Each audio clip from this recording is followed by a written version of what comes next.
Hi guys, आज हम discuss करने वाले हैं मैनेजमेंट अकाउंटिंग का स्ट्रेटेजी। और इस स्ट्रेटेजी में मैं क्या क्या एक्सप्लेन करने वाला हूँ, आपको बताने वाला हूँ कि एमसीक्यूज का ब्रेकडाउन किस तरह से है, ठीक है। देन उसके बाद पेपर पैटर्न एनालिसिस किस तरह से, कितने मार्क्स के कौन से चैप्टर से क्वेश्चंस आते हैं, कितने मार्क्स के आते हैं, वो भी बताऊंगा। एंड उसके बाद जून 2026 की मेरी प्रिडिक्शन क्या है, क्या आ सकता है क्या नहीं आ सकता है, वो भी आपको बताऊंगा। अगर आपको ये पीडीएफ चाहिए तो आपको मैं कमेंट सेक्शन में लिंक दे दूंगा, नहीं तो मैं अपने डिस्क्रिप्शन बॉक्स में लिंक दे दूंगा, तो वहां से आप ये पीडीएफ डाउनलोड कर लेना। अब मैंने यहाँ पे एमसीक्यू का ब्रेकडाउन किया है पूरी तरह से, जैसे कि इंट्रोडक्शन वाला एमसीक्यूज आते ही आते हैं। एबीसी कॉस्टिंग वाले एमसीक्यूज कभी कभार आते हैं, ठीक है। मार्जिनल कॉस्टिंग के एमसीक्यूज देखा जाए तो बेसिक वाले, ज्यादातर बेसिक एमसीक्यूज आते हैं। ट्रांसफर प्राइसिंग का जो एमसीक्यू रहता है वो काफी बार थियरी वाला रहता है, ठीक है, ये याद रखना। और डिसीजन मेकिंग वाले एमसीक्यूज थोड़े बहुत ही आते हैं, ज्यादा नहीं आते हैं। स्टैंडर्ड कॉस्टिंग का जो एमसीक्यू रहता है वो मोस्टली रहता है लेबर का, ठीक है। लेबर का जो भी स्टैंडर्ड कॉस्टिंग रहता है ना, उसका एमसीक्यू रहता है। और most of the time missing figure वाला वो एमसीक्यू दे देता है। देन उसके बाद डिवीजन परफॉर्मेंस में हम जब आते हैं तब लर्निंग कर्व का एक एमसीक्यू रहता है। ओके, ड्यू पॉइंट जो भी है उसका भी एक एमसीक्यू रहता है। कभी कभी थियरी वाला एमसीक्यू रहता है, कभी कभी प्रैक्टिकल एमसीक्यू रहता है। ईवीए का भी प्रैक्टिकली आपको निकालने के लिए, नहीं तो थियरी वाला एमसीक्यू रहता है। बजट का एक एमसीक्यू रहना इंपॉर्टेंट है, मतलब रहता ही रहता है। बजट का मोस्टली आप देखा जाए तो वो, मतलब टाइप्स ऑफ बजट आपको पता ही होंगे, तो उसमें से एक एमसीक्यू आता है। रिस्पॉन्सिबिलिटी अकाउंटिंग में से हर एक एमसीक्यू आता है, ठीक है। जरूर जरूर करके जाना है, रिस्पॉन्सिबिलिटी अकाउंटिंग का एमसीक्यूज काफी इंपॉर्टेंट है। एंड डिसीजन ट्री का एक एमसीक्यू रहता है। तो इस तरह से हमारे एमसीक्यू के ब्रेकडाउन है। और आपको पता चल ही जाएगा कि जून 2026 में कौन से वाले एमसीक्यूज आने वाले हैं, कौन से वाले नहीं आने वाले हैं। अब यहाँ पे क्या है ना, दिसंबर 2025 से इंस्टीट्यूट ने थोड़ा बहुत पैटर्न चेंज किया है। सो उसके अकॉर्डिंग हमने हमारा स्ट्रेटेजी बनाया है। तो यहाँ पे मैंने पास्ट पेपर एनालिसिस जो भी है वो यहाँ पे कर दिया है, ठीक है। तो यहाँ पे इंस्टीट्यूट मोस्टली फोकस करता है मार्जिनल कॉस्टिंग पे, बेसिक्स पे, ठीक है। बेसिक्स पे काफी फोकस रहता है इंस्टीट्यूट का। देन उसके बाद ट्रांसफर प्राइसिंग पे भी अभी फोकस करने लगा है। तो जून 2026 में मुझे लगता है कि ट्रांसफर प्राइसिंग तो आएगा ही आएगा। देन डिसीजन मेकिंग पे भी काफी फोकस करता है। डिसीजन मेकिंग कौन से आ सकते हैं उसके बारे में भी मैं डिस्कस करूंगा। उसके बाद बजट पे काफी इंपॉर्टेंट रोल अभी, मतलब इंस्टीट्यूट ने चालू कर दिया है। मोस्टली बजट में वो कैश बजट पूछता रहता है, नहीं तो प्रोडक्शन बजट, नहीं तो मटेरियल का बजट पूछता है। अब स्टैंडर्ड कॉस्टिंग में मटेरियल बजट, सेल्स बजट और बजट, ठीक है। फिक्स एंड वेरिएबल का जो भी बजट होता है, ठीक है, सॉरी, स्टैंडर्ड कॉस्टिंग होता है, वो काफी इंपॉर्टेंट है। कभी कभी 14 मार्क्स का क्वेश्चन भी आ जाता है। तो मैं आपको पूरा एक्सप्लेन करूंगा तो आपको समझ में आ जाएगा। यहाँ पे ईवीए का इंपॉर्टेंस है, ईवीए काफी इंपॉर्टेंट है, ईवीए को करके ही जाना है, लर्निंग कर्व को भी करके जाना है।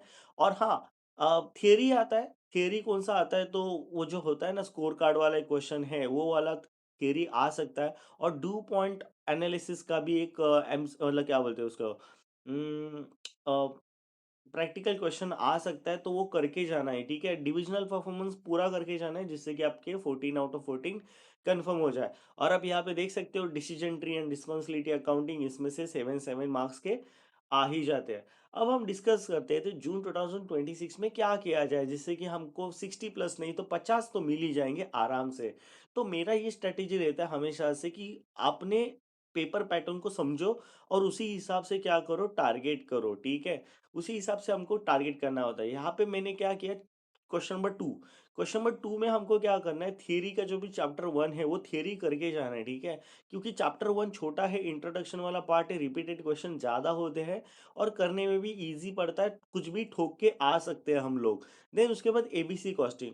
अब काफी लोगों को एबीसी कॉस्टिंग मुश्किल जाता है, बट मेरे ख्याल से सीए फाइनल का, नहीं तो सीए में फाइनल का जो भी पास्ट ईयर के एबीसी कॉस्टिंग के क्वेश्चंस है, नहीं तो इंस्टीट्यूट के पास्ट ईयर के क्वेश्चंस कर लोगे एबीसी कॉस्टिंग के, तो वो मोर देन इनफ है। आपको एक कॉन्सेप्चुअल क्लैरिटी मिल जाएगी कि आपको एबीसी कॉस्टिंग में एग्जैक्टली करना क्या होता है।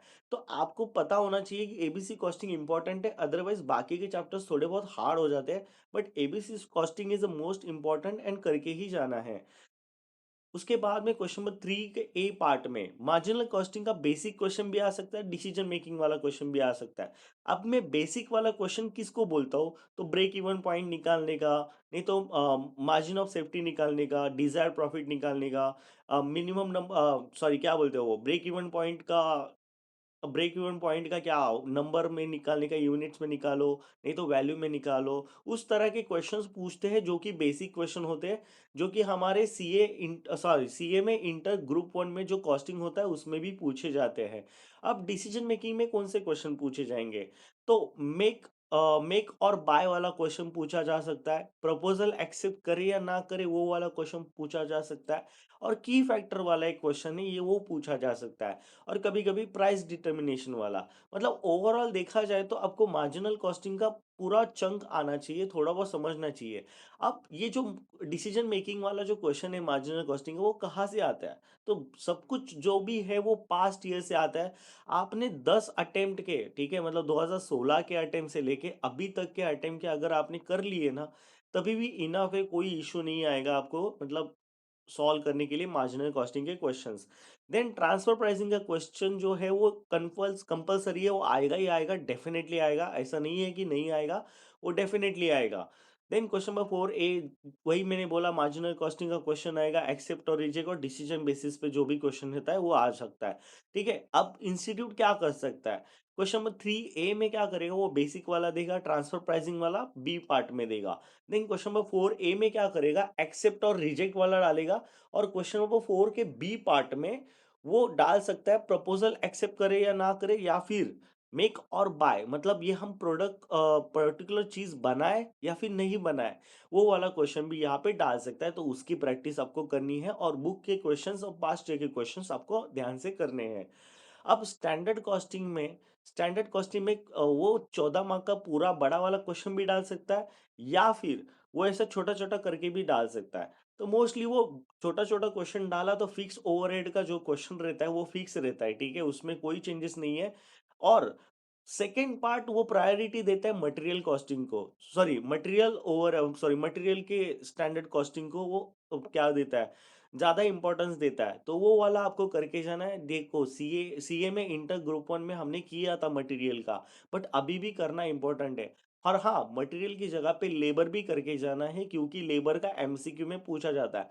मटेरियल इंस्टीट्यूट का थोड़ा बहुत फेवरेट है, इसके लिए मैं मटेरियल करने बोल रहा हूँ, ठीक है, मटेरियल आ सकता है, पिछली बार भी आया था, इस बार भी आने के चांसेस है। देन उसके बाद क्वेश्चन नंबर 6 ए में बजट में इंस्टीट्यूट ने फ्लेक्सिबल बजट देना अभी चालू कर दिया है। फ्लेक्सिबल बजट मतलब कैपेसिटी होती है 80% 70%।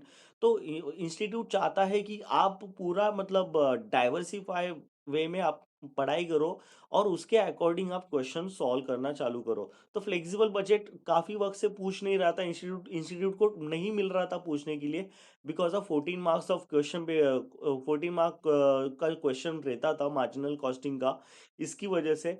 बट अभी इंस्टीट्यूट ने वो 14 मार्क्स का क्वेश्चन निकाल दिया है, तो इंस्टीट्यूट के पास काफी वैरायटी आ गई है क्वेश्चन पूछने की। तो फ्लेक्सिबल बजट मेरे ख्याल से आने के चांसेस है। अभी जो प्रैक्टिस टेस्ट पेपर आया था उसमें भी फ्लेक्सिबल बजट के बारे में दिया हुआ था, तो इस बार भी फ्लेक्सिबल बजट आने के चांसेस है। देन उसके बाद बी पार्ट में हमको कैश, प्रोडक्शन, मटेरियल परचेस, इन तीनों बजट को करके जाना है। देखो, कैश बजट आने के चांसेस लगते हैं मुझे, बट प्रोडक्शन बजट भी आ सकता है, नहीं तो रॉ मटेरियल परचेस का भी बजट आ सकता है। तो इन तीनों में से कंफर्म मैं बता नहीं सकता, बट कैश बजट मुझे लगता है कि मतलब थोड़ा बहुत आ सकता है, और कैश बजट इजी भी रहता है करने के लिए, और 7 मार्क्स का क्वेश्चन रहेगा तो छोटा क्वेश्चन रहेगा, तो आपको मुश्किल नहीं होगी। अब क्वेश्चन नंबर 7 ए का पार्ट जो है वो डिविजनल परफॉर्मेंस पे होता है। डिविजनल परफॉर्मेंस में हमारा EVA, ROE, due point, ROI, ये सब कुछ निकालना, जो भी आपको दिया है बुक में वो पर्टिकुलरली करना है डिविजनल परफॉर्मेंस के लिए। और अगर आपको चाहिए तो आप सीए में फाइनल की जो प्रीवियस ईयर क्वेश्चंस है, उनको भी कैरी आउट कर सकते हो, उनको देख के कर सकते हो। 2016 के जो अटेम्प्ट के पेपर्स है उसमें डिविजनल परफॉर्मेंस के आपको क्वेश्चंस मिल जाएंगे। फाइनल में है, सीए में फाइनल में वो है सब्जेक्ट, ठीक है, एससीएमपी, स्ट्रेटेजिक कॉस्ट मैनेजमेंट में। देन उसके बाद लर्निंग कर्व का क्वेश्चन काफ़ी बार इंस्टीट्यूट पूछता है, हमेशा पूछता है, हर अटेम्प्ट पूछता है। तो नेक्स्ट अटेम्प्ट मतलब जून 2026 अटेम्प्ट में भी वो पूछने के चांसेस ज़्यादा है, ठीक है? तो लर्निंग कर्व करके जो है ना अगर नहीं किया होगा तो। बैलेंस स्कोर कार्ड का मैं गारंटी नहीं देता कि आएगा ही आएगा, बट मेरे ख़्याल से नहीं आएगा बिकॉज़ एक बार इंस्टीट्यूट ने पूछ लिया तो बार-बार नहीं देता। बट वो लर्निंग कर्व का दे सकता है क्योंकि लर्निंग को थोड़ा बहुत ट्रिकी भी है।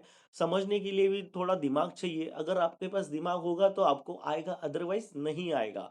देन उसके बाद डिसीजन ट्री जो भी है वो करके जाना है आपको। मतलब मैंने तो किया नहीं था बट हाँ, मैं एडवाइस करता हूँ कि आपको एक सेफर साइड के लिए डिसीजन ट्री कर लेना चाहिए।